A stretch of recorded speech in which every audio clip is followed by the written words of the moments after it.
let's continue with the last section. That's section D. So the question reads, which of the following are chiral and therefore capable of existing in enantiomeric form? So how do you do this one? So the first example, the first question there is 1,3 dichlorobutane. So it's 1,3 dichlorobutane. So the first thing we'll do is we'll draw it. So if you remember how we did it, first thing, start with the parent. So the parent is a but, right? But means 4. 1, 2, 3, 4, right? After doing that, we know that at position 1 and at position 3, there should be chlorine groups. So let's add those.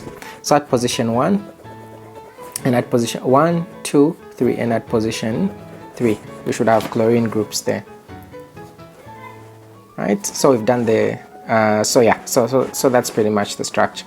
And then the question there is asking whether this is chiral and therefore capable of existing in enantiomeric form.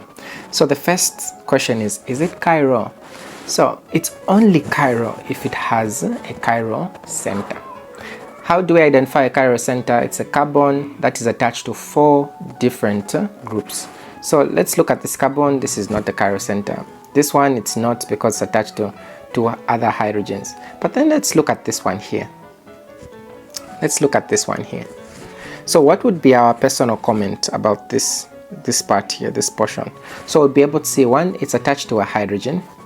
It's attached to this group, it's attached to this group and the chlorine. Therefore, this is a chiral center.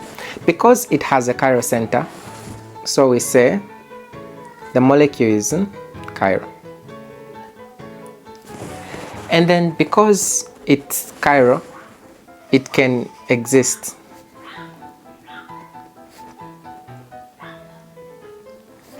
in enantiomeric form.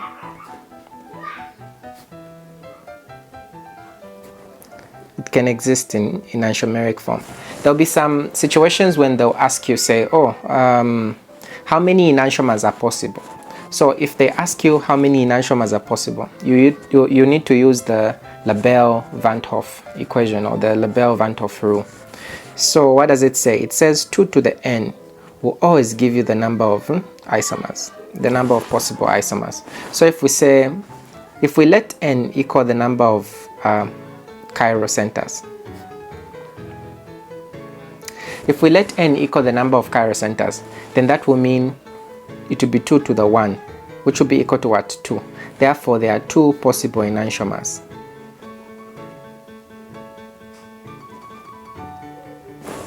So that's about that one. So the next one, propane is our major thing. So prop means 3. So 1, 2, 3. Okay? And then they're saying at position 1 and at position 2. So at position 1, so at position 1 here and at position 2 there. What functional groups do we have there? We have bromine. We have bromine groups there. So let's analyze this one. Is this a chiral center? No, it's not. What about this one? So this one is a chiral center. Because there is a chiral center present, what can we conclude? 1, we can conclude that it is chiral, that the molecule as a whole is chiral and can therefore exist in enantiomeric form.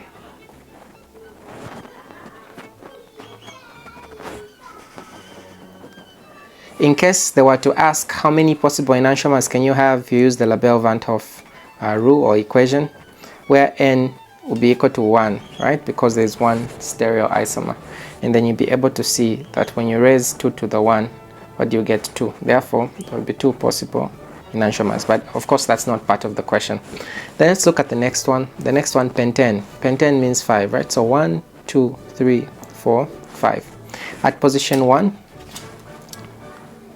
there's a chlorine group. And at position 5, 1, 2, 3, 4, 5. Oh, okay. So at position 5, there's a chlorine group. let's look at that molecule. So the first thing, identify the chiral center. Is this a chiral center? No. Is this one? No. This one? No. This one? No. Since there are no chiral centers, what can we conclude? This molecule is achiral.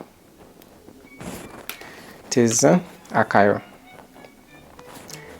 And can therefore not exist in enantiomeric form.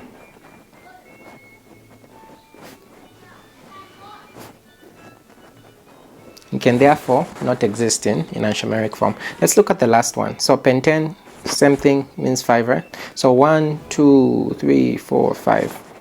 And then at position 3, there's an ethyl group, 1, 2, 3. So let's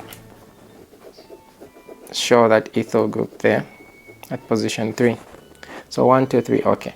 So let's identify the chiral centers. Is this a chiral center? No. Is this a chiral center? No. Is this one a chiral center? Yes. Reason, there's an invisible hydrogen there. Right? So it's, oh, wait. No. So this is not a chiral center. Yeah, so this is not a chiral center because these groups will be, actually all the groups will be the same. So this group, and that group. So what can we conclude? What can we conclude? We can conclude that this molecule is achiral. Because the molecule is achiral, what can we say? It can not, so it can therefore not exist in enantiomeric form.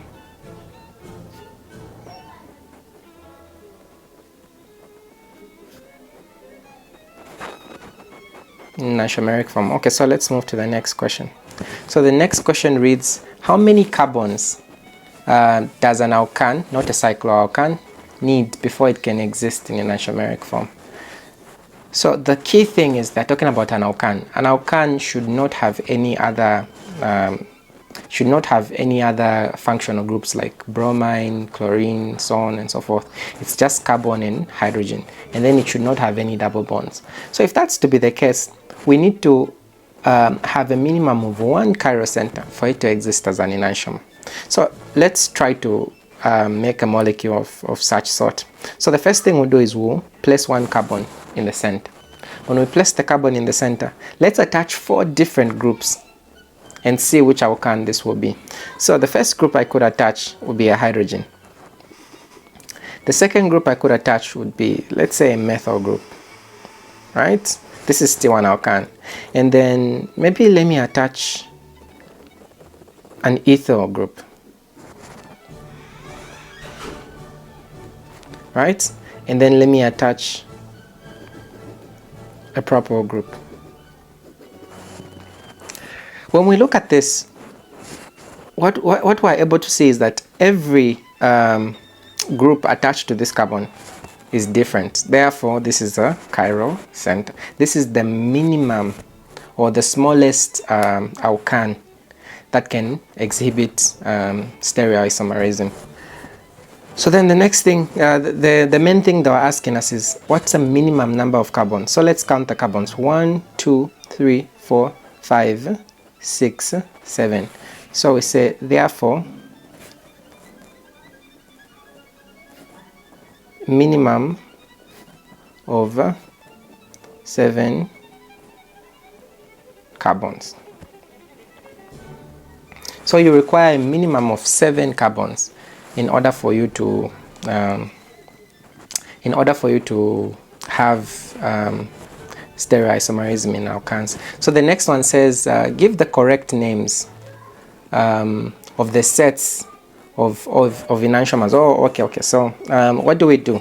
So what we can do is, we know that this is, so we need to come up with the 2 positional isomers that are possible. So the first positional isomer, so allow me to condense it so it can be easier. So I'll say CH2, CH3, and then I'll have CH2, CH2, and then another CH2, like that. This is the same thing. But then let's come up with another position, positional isomer. What I could do is I could rearrange this propyl group and make it an isopropyl group. So if it was an isopropyl group, I would have something that would look like this.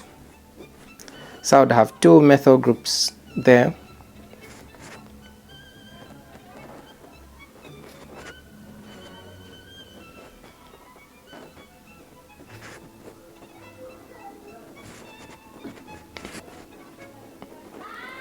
Like that. Is there any other possible arrangement for me to get a stereoisomer? No, there isn't. So these are the only two possible stereoisomers. But then we need to know that these positional isomers have stereoisomers of their own because they have what? They have chiral centers. So we can come up with two sets and two sets there. That's what the question wants us to find. So the first thing we need to do is name this compound here. So how do we name this compound? So according to IUPAC rules, we count the longest chain. So 1, 2, 3, 4, 5, 6, right? So 6, that would be hex, right? Hexane. So what do we know? 1, 2, 3. At position 3, we have a methyl group. So this would be 3 methyl. So this would be 3 methyl. 1, 2, 3, 4, 5, 6. 3 methyl hexane, like that. That would be the name of this molecule. And then let's try to name this one. So we're looking for the longest chain. So 1, 2, 3, 4, 5. Okay. Yeah, I think that's pretty much okay. Okay, 1, 2, 3, 4, 5. Yeah, so 5. That's pentane. So which is best? Do we count 1, 2, 3 or 1, 2, 3? So it's best counting from this side. So 1, 2, 3, 4, 5. So at position 2, there's a methyl group. Let me highlight that in red. So our attachments will be, these will be our attachments. So meaning our main chain looks like this, right? So let's start by talking about our attachments. So at position 2, there's a methyl group, and at position 3, there's a methyl group. So this will be 2, 3 dimethyl. So 2, 3 dimethyl what? 1, 2, 3, 4, 5. Dimethyl pentane. So these are the only two possible positional isomers. Once you get the positional isomers, it's easy to get all the possible enantiomers. So you need to know the fact that there is a chiral center here, right? The fact that there's a chiral center here and here means this molecule can exist in two forms. You can have an ARA form and an S form. Therefore, you could have S3-methylhexane, and you could also have ARA 3-methylhexane. You could also have S, and you can also have ARA.